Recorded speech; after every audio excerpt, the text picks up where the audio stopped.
Hi friends, ఇది చూసారండి రాగి రవ్వ ప్లస్ పెసరపప్పు రెండు ఒక్కొక్క గ్లాస్ తీసుకొని పొంగల్ చేద్దామండి. ఈరోజు రాగి రవ్వ పొంగలి. ఈ రాగి పిండిలో మనకి చాలా బెనిఫిట్స్ ఉంటాయి కదండి. రాగి పిండిని మనము జావలాగా సంగట్లాగా చేసుకుంటాము. అలాగే ఇప్పుడు మనము పొంగలి కూడా ట్రై చేద్దామండి. నేను ఫస్ట్ టైం చేస్తున్నాను, సక్సెస్ అవుతుందో లేదో చూద్దామండి. ఫైనల్గా దీన్ని ఫస్ట్ మనము 2 times వాష్ చేసుకుందామండి. వాష్ చేసుకున్నాకనే వాడాలి కదండి ప్రతి ఒక్కటి, కాబట్టి 2 times వాష్ చేసుకొని మనము మామూలుగా పొంగల్ ఎలా చేస్తాము, మిరియాలు, అల్లము, జీలకర్ర అవన్నీ వేసి అలాగే ఇది కూడా చేస్తామండి.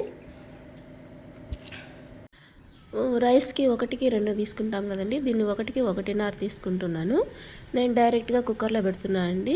కుక్కర్లో పెట్టేసేటప్పుడే సాల్ట్ వేసినాను, జీలకర్ర, మిరియాలు కావాలంటే క్రష్ చేసి వేసుకోండి, కరివేపాకు వేసినాను. కుక్కర్ పెట్టేసి ఒక విజిల్ వచ్చి ఇప్పిస్తానండి, సరిపోతుంది. ఒక విజిల్ అయితే డైరెక్ట్గా పెడుతున్నాం కాబట్టి.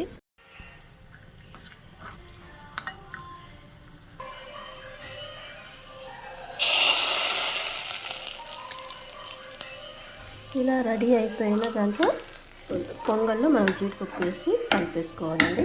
కొంచెం గట్టిగా అన్నట్టు అనిపిస్తూ ఉంది, 1కి 1.5 పోసినాను, కొంచెం గట్టిగా ఉంది అనిపిస్తుంది. నేను ఈ చిన్న గ్లాస్తో వేడి నీళ్ళు కలిపి పోస్తానండి. ఇప్పుడు ఇలాగ వాటర్ బాయిల్ అయిన తర్వాత దాంట్లో పోసేయాలండి.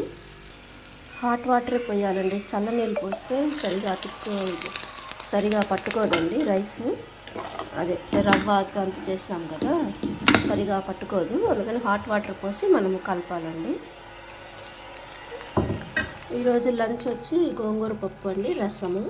మేము క్యారెట్ కట్టాలి కాబట్టి అవి కూడా రెడీ అయిపోయినాయండి. దాంతోపాటు ఈరోజు బ్రేక్ఫాస్ట్ పొంగల్ అండి, రవ్వ పొంగల్. మీకు నచ్చితే లైక్ చేయండి, బాయ్, సబ్స్క్రైబ్ చేసుకోండి.